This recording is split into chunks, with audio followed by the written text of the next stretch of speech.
ଦଶା 14 ଦୁଇ ଦଶା 17 ଦୁଇ ନୂଆ 21 ଆଉ ଦେଖିତ ଦେଇନାହାନ୍ତି ଖାଉ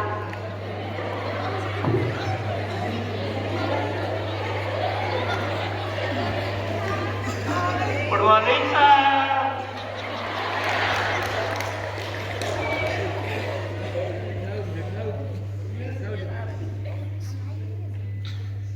दिन गोटे है आसिक तुम good morning Good evening, sir. अरे गुड आफ्टरनून मत गुड नाइट कर घर को पठे दब ना sit down Thank you, sir. सब रिजिम रे चलछि आ समस्त आसु ना यस सर समस्त माने निजु निजे बिभु बड़ हां बस आगे अटेंडेंस पके दबा हला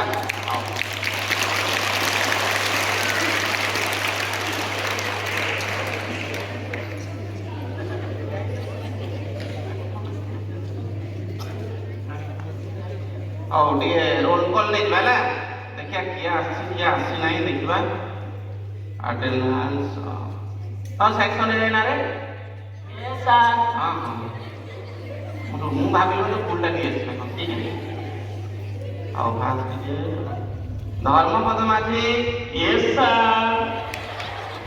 ଗଭର୍ଣ୍ଣର ଆଉ ଇଏ ଲମ୍ବେଇ କହିଦେଲୁ ବସି କହୁଛୁ ଗୋଟେ ସମ୍ମାନ ନାହିଁ ଗୋଟେ ଟିଚର ଯେତେବେଳେ ଆଟେଣ୍ଡାନ୍ସ ପକେଇବୁ ସେତେବେଳେ ଛିଡ଼ା ହେଇ କହିବୁ ୟେସ୍ ସାର୍ କର ପ୍ରେଜେଣ୍ଟ ସାର୍ କହିବୁ Yes, sir. ହଁ ରାମେଶ୍ୱର ମୁର୍ମୁ Yes, sir. ଆରେ ରାମେଶ୍ୱର ମୁର୍ମୁକୁ ମୁଁ ଡାକୁଛି ମୁଁ ଯାହାର ପକେଇବି ତତେ କହିଲି ଠିଆ ହେଇକି ପକେଇଲା Sir, ଆପଣ କହିଲେ ଠିଆ ହେଇକି ପକେଇବେ ଯେତେବେଳେ ଡାକିବି। ଆରେ ସମସ୍ତେ ତାଙ୍କ ନିଜ ନିଜର ଆଟେଣ୍ଡାନ୍ସ ପକେଇବେ ସମସ୍ତଙ୍କର ଆଟେଣ୍ଡାନ୍ସ ଲେଖା ପକେଇବୁ ସେମିତି ହୁଏନି ଯାହାକୁ ଡାକିବି ସିଏ ଠିଆ ହେଇକି ପକେଇବ ଠିକ ଅଛି Yes, sir. ହଁ ସଞ୍ଚୟିତା ସିଂ ଭେରି ଗୁଡ୍ କଲ୍ୟାଣୀ ଟୁଡୁ ଆରାମରେ ଛିଡ଼ା ହବ ନହେଲେ ମାନେ ମେରୁଦଣ୍ଡ ବଙ୍କା ହେଇଯିବ ବିଭୁ ପ୍ରସାଦ ନାୟକ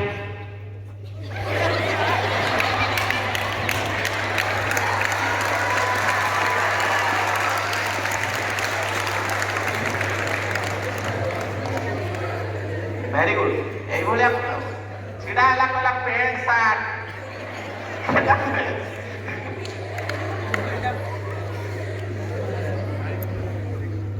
প্রেজেন্ট শার্ট ହେଲା ସପନ ନାହାନ୍ତା ହଁ ୟେସ୍ ସାର୍ ସେଇଟା ଆଜି ବୋଧେ ପଳେଇ ଆସୁ ଖାଇବା ପିଇବା ଅଣ୍ଡା କରି ଋତୁପର୍ଣ୍ଣା ଆରେ କହିଲି ପୁରା ଛିଡ଼ା ହେଇକି ପକେଇବା ପାଇଁ ହଉ ଯଦୁନାଥ ବେହେରା ଯଦୁନାଥ ଖାଇବା ତାର ସବୁବେଳେ ଗୋଟେ ଆବସେଣ୍ଟ କାଲି ପଢା ଦେଇ ଦେଇଥିଲେ ବୋଲିକି ଆଜି ଆସିନି ସେ ଯଦୁନାଥ କଣ ହେଇଛି ରେ ତାର ହାଟ ବାରିଥିଲା କାଲି ଆରେ କାଲି ହାଟ ବାରିଥିଲା ଆଜି କଣ ହେଇଥିଲା ଆଜି ଆଉ ଗୋଟେ ସେ ଯାତ୍ରା ପଡିଛି ସେଇ ଯାତ୍ରା ହେଇଛି ସେ ଯାତ୍ରା ବାଲା ହେଇଯିବ ହଉ ହଉ ଦେଖିବା କେତେବେଳେ ଯେ ଆସିବ ନହେଲେ ତାର ଆବସେଣ୍ଟ ପକେଇଦେବି ହେଲା ତା ନାଁରେ ଅଣ୍ଡା ପକେଇ ତା ଅଣ୍ଡା ଭାଗଟା କିଏ ଖାଇଦେବନି ହେଲା ସେ ଆସିଲେ ଠିକ ଅଛି ସବୁ ହୋମୱାର୍କ ସମସ୍ତେ କରି ଆଣିଛ କାଲି କଣ ପଢା ହେଇଥିଲା କଣ ପଢା ହେଇଥିଲା ବିଜ୍ଞାନ ପଢା ହେଇଥିଲା ଆଉ ସବୁ କଣ ଛାଡି ଦିଆଯାଇଥିଲା ସବୁ ବିଷୟ ପଢିଥିଲା ତୁ ସେ ବିଜ୍ଞାନ ଟାଇମରେ କଣ ଅନେଇଥିବୁ ଆଉ ସବୁବେଳେ ଶୋଇ ପଡିଥିବୁ କଣ ଆଜ୍ଞା ଦେଖିବା କାଲି କଣ ପଢା ଦିଆ ହେଇଥିଲା ଆଉ ଟିକେ ମୁଁ ରିଭ୍ୟୁ ନେଇଯାଏ ଆରେ ବିଭୁ ଏଇ ଛିଡ଼ା ସାର୍ ଏ ହୋମୱାର୍କ କରିଦେବୁ ନାହିଁ ସାର୍ ନାହିଁ ନି यस ସାର୍ ଠିକ ଅଛି ଭଲ ଆଚ୍ଛା ତୁ ହୋମୱାର୍କ କରି ଆଣିଛୁ ନା ବିଭୁ ନାହିଁ ବି ସାର୍ ସେଇ ତ ନାହିଁ କଣ ପାଇଁ କଣ ହେଲା କାଲି ହୋମୱାର୍କ କରୁନାହାନ୍ତୁ ସାର୍ ଆମର ଘରେ ନି ଲାଇନ୍ ଥିଲା ନାହିଁ ଲାଇନ୍ ନଥିଲା ଏଇଟା ଗୋଟେ ବଡ ଇସ୍ୟୁ ଲାଇନ୍ ନଥିଲା ଆରେ କେତେ କ୍ୟାଣ୍ଡେଲ ଅଛି ତମର ଲଣ୍ଠନ ଅଛି ଏଗୁଡାକ ଲଗେଇ ତୁ ହୋମୱାର୍କ କରିପାରିଲୁନି ସାର୍ ଦିଆସିଲି ମାନେ ସାର୍ ଠାକୁର ଘରେ ମିଳି ସାର୍ ଦିଆସିଲି ମାନେ यस ସାର୍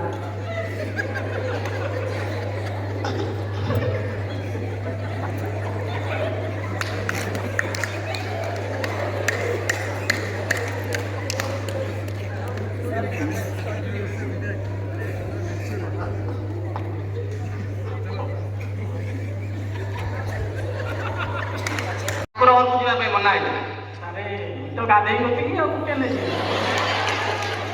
କଥା ସେଟା ବି ଠିକ କଥା। ଗାଧୋଇବା ପାଇଁ ମନା କଲା କି? ସାର୍ ଟାଙ୍କିରେ ପାଣି ମାନେ ନଥିଲେ। ସେଟା ବି ନଥିଲା। ଟାଙ୍କିରେ ପାଣି ଚଢେଇଲନି। ଆରେ ସେଇ କଥା ତ କହୁଛି, ଆମର ଘରେ କାଲି ଲାଇନ ଥିଲା ନାହିଁ। ନେକ୍ସଟ ଟାଇମ୍ ପଢା ଠିକ କରିକି ଆଣିବ ହେଲା। Yes sir. ହଁ। ଆଉ କଣ ଦେଇଥିଲି? ଗୋଟେ ରଚନା ଦେଇଥିଲି ନା କଣ ଗୋଟେ ପରା? ଏ ଧର୍ମପଦ ରଚନାଟା କରିକି ଆଣିବି। ନାଇଁ ସାର୍। ଆରେ ମୁଁ ଗୋଟେ ସାଧାରଣ ରଚନା ଦେଇଥିଲି ଗାଈ ଉପରେ ଆତ୍ମକାହାଣୀ ଲେଖିବା ପାଇଁ। ତୁ ଗାଈ ଉପରେ ଗୋଟେ ଆତ୍ମକାହାଣୀ ଲେଖିପାରିଲୁ? ସାର୍ ଢେର ଥର ଚେଷ୍ଟା କରୁଥିଲି ଗାଈ ଉପରେ ବସିବା ପାଇଁ, ହେଲେ ପାରିଲି ନାହିଁ। ବସିଲେ ଯାଇ ସିନା ଲେଖିବି, ତେଣୁ ମୁଁ ଆଉ ଲେଖିପାରିଲିନି ସାର୍। ସାର୍ ଗାଈରୁ ପଡ଼ିକି ତାର ଗୋଡ଼ ହାତଟା ଖୋଲିଆ ହେଇଯାଇଛି ସାର୍। ଦେଖୁନାହାନ୍ତି ସାର୍, ସାଙ୍ଗ କହୁଛନ୍ତି ଦେଖନ୍ତୁ। ନାଇଁ ସେ ଯେତେବେଳେ ଗାଈ ଉପରେ ଚଢୁଥିଲା ପଛପଟେ ସାର୍ ସେଇଟା ଆମର ଗାଈଟା ସାର୍। ତ ନେକ୍ସଟ ଟାଇମ୍ ଗୋଟେ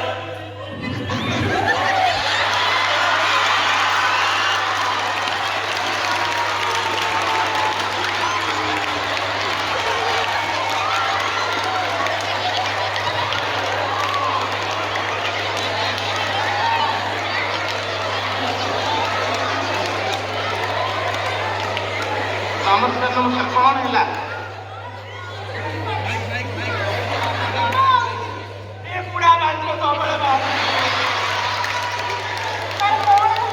ନାଇଁ ତତ ସବୁବେଳେ ସେଇ କଚି ମାଷ୍ଟର ପାଠ ପଢେଇବେ। ନୂଆ ନୂଆ ଏବେ 18 ବର୍ଷ ପୋଷ୍ଟିଂ ପାଇ ଯାଉଛନ୍ତି, ସେଇଆକୁ ଦେଖିକି ଆସିବୁ ତୁ। ପାଣି ଆସୁନାହିଁ, ତାର କାରଣ ଅଛି ନା। ଆଉ କାଲି ମୁଁ ତାକୁ ପିଟିଥିଲି। ଆରେ ପିଲାମାନେ କହୁନ, ମୁଁ କାଲି ତାକୁ କହୁଛି ଚଢେଇଟି ଚାଉଳ ଖାଇଲା, ସେ ଦେଖିଲା ବେଳକୁ ଚଢେଇଟି ଚାଉଳ ଖାଇଲା। ଆରେ ମୁଁ ତାକୁ କହୁଛି କ ଚାଉଳ, ସବୁବେଳେ କହୁଛି ଚାଉଳ। ଆରେ ଳ କହୁଛି, ସେ କହୁଛି ଡ଼। କିରେ କହୁନୁ ସେଇ କଥା ସତେ ଦିଗ ଏଇ ପୁଣି କହିଲା ଚାଉଳ।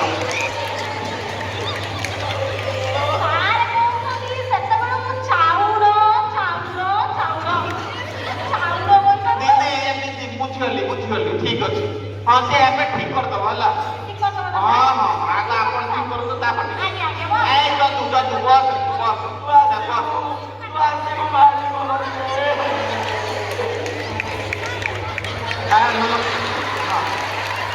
ଗୋଟେ ଜାଗା ଦିଆରେ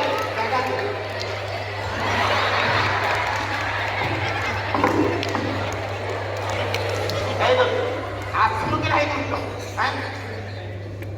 ବିଚାରା ରାମେଶ୍ୱର ତ ବସିଥିଲା, ତୋର କଣ ପକେଇଛି? ତୋ ନାଁରେ ମୁଁ ଆଗୁଆ ପକେଇ ଦେଇଛି, ନହେଲେ ଅଣ୍ଡା ସଂଖ୍ୟା କମିଯିବନି। ମୁଁ ପକେଇଛି, ବ୍ୟସ୍ତ ହନି। ହଉ ଆଚ୍ଛା, ଇଏ ଆମର ଆଜି ଜଷ୍ଟ ଗୋଟେ ଜାଣିବା କଥା ପଚାରିବା। ଏ ଋତୁପନ ନାହିଁ, ଏ ଛିଡ଼ା ହେଲୁ ପୁଣି ତା ସହିତ ଲାଗିଲା। ହଁ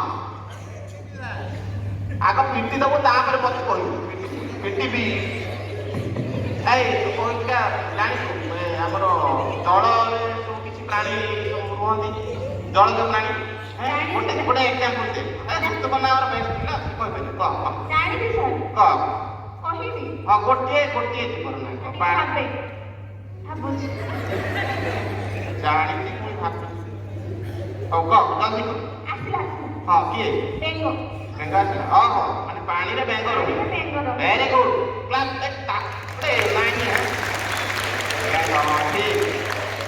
ଆଚ୍ଛା, ସେଇଭଳିଆ ଆଉ 5ଟି ପାଣିରେ ରହୁଥିବା ଜୀବର ନାଁ କହିଲ। 5ଟି ଆଉ କହିବି? କହୁ ବେଙ୍ଗ ଆସିଲା, ଆଉ କାହାକୁ ଡାକ ନହେଲେ। ହଁ ସାର୍ ଅଛି। କହ। ବେଙ୍ଗ ବୋଉ, ବେଙ୍ଗ ଆଉ ତାର ଭଉଣୀ, ବେଙ୍ଗ ଭଉଣୀ, ବେଙ୍ଗୁଲି। ହଁ ଆଉ ବେଙ୍ଗ ଭାଇ, ବେଙ୍ଗ ବାପା, ତା ଜେଜେବାପା ଆଉ ତା ଜେଜେମା। ବେଙ୍ଗର ବି ରାଜ୍ୟ ଥିବ, ତାଙ୍କ ବ୍ଲକ, ରାଜ୍ୟ, ତାଙ୍କ ଦେଶ। ହଁ ସାର୍ ସେଠି ଅଛି। ଦେଖି ତମ ବଢିଆ ବସ୍ ଅପାନ୍ତର କଲା। ବେଙ୍ଗର ବାପା, ବେଙ୍ଗର ଭାଇ, ବେଙ୍ଗର ଭଉଣୀ, ଏଇଗୁଡାକ ସବୁ ଆଉ କିଛି ପାଇଲୁନି, ମାଛ କିଛି ପାଇଲୁନି, ସବୁ ବେଙ୍ଗ।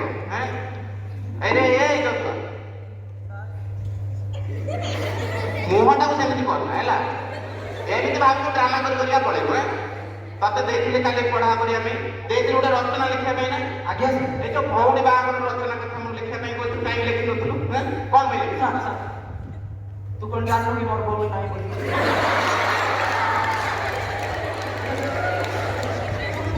ଆଇ ତୋ ଭଉଣୀ ନାହିଁ ବୋଲି ତୁ ଗୋଟେ ଦରଖାସ୍ତ ଲେଖିବୁନି ଯେ ଭଉଣୀର ବାହାଘର ପାଇଁ ମୁଁ ଆଜି ଅନୁପସ୍ଥିତ ରହୁଛି ବୋଲି ଭଉଣୀ ନାହିଁ। ଆଉ କିଏ ବାପା କଣ କରୁଛନ୍ତି ତାଙ୍କ ବାହାଘର ପାଇଁ ଲେଖିବୁ ନା କଣ? ନାହିଁ ସାର୍। ଆଉ ସେ ଯୋଉ ମାମୁଙ୍କ ପାଇଁ ଚିଠି ଗୋଟେ ଲେଖିଥିଲି ନା? ଆଜ୍ଞା ସାର୍। ଆଉ ସେଇଟା ବି କଣ ଲେଖି ତୁ ତ କହିପାରିବୁନି, ପଢିକି ଶୁଣା। ଶୁଣ ତ ଦେଖିଲା ତମେ ସମସ୍ତେ ଶିଖୁଥାଅ କେମିତି ମାମୁଙ୍କ ପାଖକୁ ଚିଠି ଲେଖାଯାଏ, ଟିକେ ଶୁଣୁଛ। ହଁ ଅଛି ହଁ। My dear uncle, I am good writing and my sister good writing. Uncle, I eat କରୁଛି। ଆଇ ଇଟ୍ କରୁଛି। ଆଚ୍ଛା ହଁ କହିଛ। You କିପରି ଅଛ? ଇଏ କିପରି ଅଛ? ଭଲ ଅଛ ତ? କାହିଁକି ତା ଭିତରେ କଣ ଭଲ ତ? ଠିକ ସେ କଣ ଗୋଟେ ଅବାକ୍ୟା ଶୁଣା ହଉଛି। ଭଲ ଅଛ ତ? ହଁ। ଆଈ ବହୁତ ଭଲ ଅଛି। ଆଇ ମାନେ କଣ? ଆଇ ମାନେ ମୁଁ ନା ନା ତୋ ଆଇ? ଆଈ ମାନେ ମୁଁ ସାର୍। ଆଇ ଭଲ ଅଛି। You eat କରିସାରିଲ? You me call କରିବ, we କଥା ହବା। ୟୁ ମି କଲ୍ କରିବି। You କୁଆଡ଼େ ବୁଲିବାକୁ ଗଲଣି ନା? ୟୁ କୁଆଡ଼େ ବୁଲିବାକୁ ଗଲଣି? ଆଜ୍ଞା ସାର୍। ଭାରି ମନେ ପଡୁଛି, you come ଜଲ୍ଦି ଜଲ୍ଦି। Yours children Jadunath. Your children ମାନେ ତମର ପିଲା। ଭାଇରେ ବିଧାତା ତମକୁ ଆଉ ପାରି ହବନି ହେଲା। ବସ୍ ଏଇଭଳିଆ ସବୁ ରଚନା ଲେଖାଯାଏ। ବସିବ ତ ସବୁ କମ୍ପ୍ଲେନ୍ ଟା ପିଟାରା। ହଁ ସାର୍ ସେଇ ଲେଖାଟା ସାର୍ ମୋ କୋଉଠି ଦେଖି ଲେଖିଛି? ସାର୍ ମୋ ଖାତାରେ ସାର୍। ସାର୍ ଏଠି ମାରପିଟ ଲାଗୁଛନ୍ତି।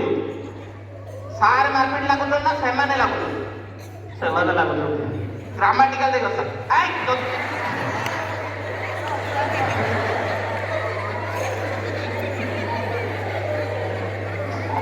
ସବୁବେଳେ ମାଡ଼ ତ ବାଜି ନାହିଁ, ତୁ ଏମିତି ଏମିତି ମାଡ଼ ବାଜିଲେ କଣ ଦେଖ ଯାତ୍ରା ଭଲ। ରାମେଶ୍ୱର ତୁ ପାଖରେ ବସି ତାକୁ ସାଇଜ କରିପାରୁନୁ। ପିଠ ତ ଗୋଟିଏ ତମକୁ ସେ ମେରୁଦଣ୍ଡ ସିଧା କରୁ କରୁକା ବ୍ୟାଣ୍ଡ ବାଜିଯିବ ପଳେଇଯିବ। ଆଜି ଗୋଟେ ଜାଣିବା କଥା କହିବା, ଗୋଟେ ଆମର ଜିକେରେ ଆସିବ କରୁଛନ୍ତି, ମନେ ରଖିଥାଅ। ମୁଁ କହୁଛି ତମେ ସବୁ କୁତବ ମିନାର ଦେଖିଛ ନା? ଦେଖିଛ ଦେଖିଛ? ହଉ ମୁଁ ସେଇଟା କହୁଛି, ସେଇଟା କହୁଛନ୍ତି ଦିଲ୍ଲୀରେ କୁତବ ମିନାର ଅଛି, ଜାଣିଛ ନା ନାଇଁ? ଦିଲ୍ଲୀରେ କୁତବ ମିନାର ଅଛି। ଏଇଆ ଗୋଟେ ଆଗରେ ବସିଲେ ଢୋଳୁଛି। ହଁ ଚିନ୍ତା ଢୋଳଉଛୁ